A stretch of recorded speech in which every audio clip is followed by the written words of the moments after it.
এই ছোট সময় ক্রিকেট খেলতাম। এই ক্রিকেট নিয়ে একটা গল্প বলবো। আসলে গল্প না, অভিজ্ঞতা বলতে পারেন। আমরা কলেজ মাঠে, মানে আমাদের এলাকার আদিলউদ্দিন কলেজ মাঠে 16 দলের একটা নকআউট ক্রিকেট টুর্নামেন্ট হয়েছিল। তো সেখানে আমরা অংশগ্রহণ করেছিলাম। তা এখানে যে 16টা দল অংশগ্রহণ করেছিল তার মধ্যে আমরা সব থেকে দুর্বল ছিলাম। আর 15টা দল ক্রিকেটীয় শক্তিমত্তায় আমাদের থেকে অনেক অনেক এগিয়ে ছিল। তারপর আমরা ওই আমাদের এলাকার পাশে মাঠ, এই জন্য আমরা নিজেদের শক্তি কম থাকা সত্ত্বেও আমরা সেই টুর্নামেন্টে অংশগ্রহণ করেছিলাম। আর আমাদের সবথেকে বড় শক্তি ছিল হচ্ছে আমাদের এই টিমের যেসব সদস্য ছিল তাদের ভিতর ইউনিটি। আর আমাদের এই টিমের সাংগঠনিক দক্ষতাও খুব ভালো ছিল। মানে আমরা একসাথে নিয়মিত খেলতাম তো, আর সবাই আমাদের পাড়ার, এই জন্য আমাদের ভেতর বন্ডিংটা খুব ভালো ছিল। তো যাই হোক, ওই টুর্নামেন্ট শুরু হলো। তা আমরা বেশ এই আমাদের টিম স্পিরিট এবং ইউনিটি দিয়ে আমরা মোটামুটি খুব স্মুথলি, দুর্বল হওয়া সত্ত্বেও, মানে আমরা ক্রিকেটীয় শক্তিমত্তায় দুর্বল হওয়া সত্ত্বেও আমরা সেমিফাইনালে খুব সহজে পৌঁছে গেলাম। এখন সেমিফাইনালে আমাদের সাথে খেলা হলো মণ্ডলপাড়ার। তা মণ্ডলপাড়া ছিল হচ্ছে মানে ডিফেন্ডিং চ্যাম্পিয়ন। মানে আমরা যেবার অংশগ্রহণ করলাম তার আগের বার ওই টুর্নামেন্টে মণ্ডলপাড়া ট্রফি জিতেছিল, চ্যাম্পিয়ন ছিল। তা যারা টুর্নামেন্ট আয়োজন করেছিল তারা চাচ্ছিল না মণ্ডলপাড়া এবারও কাপ নিক।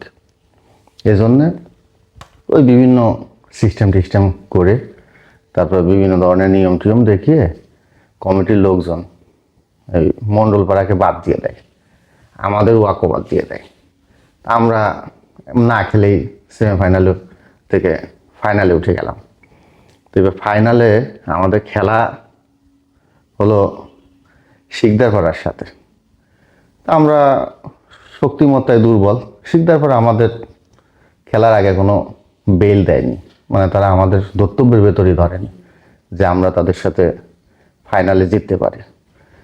যাই হোক, ফাইনাল খেলা শুরু হলে আমরা বেশ একটা ভালো মার্জিনে আমরা শিকদারপাড়াকে সহজে হারিয়ে দিয়ে চ্যাম্পিয়ন হয়ে গেলাম।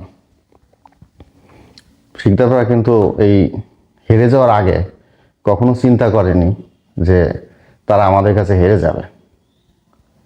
আমরা বেশ মানে আমাদের এই টিম স্পিরিট এবং প্রত্যেকের ভেতরে জানাশুনো যে একটা বিষয় আছে, এইগুলো এবং আমাদের নিজেদের ভেতরে বন্ডিং দিয়ে আমাদের পারফরমেন্স খুব ভালো হয়েছিল।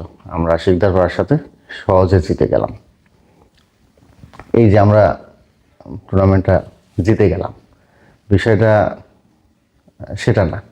এর পরের বার কি হলো, পরের বারও আমরা আবার ওইবার আমরা টুর্নামেন্টে চ্যাম্পিয়ন হলাম। পরের বার আমরা টুর্নামেন্টে অংশগ্রহণ করলাম। এইবার টুর্নামেন্টে অংশগ্রহণ করলে প্রথম খেলায় আমাদের পড়লো এই শিকদারপাড়ার সাথে।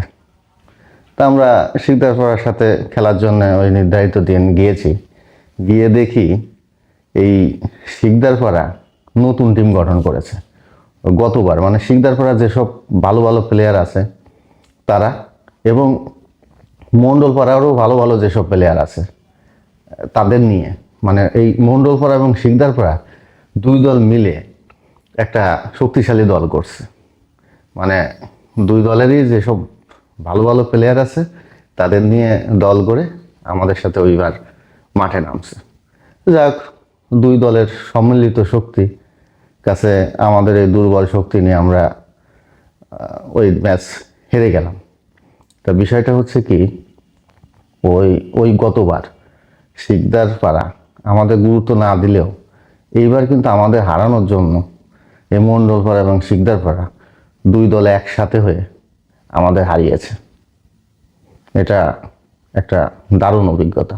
হঠাৎ এই বিষয়টা মনে পড়লো, এজন্য মনে করলাম ফেসবুকে শেয়ার করি। ধন্যবাদ।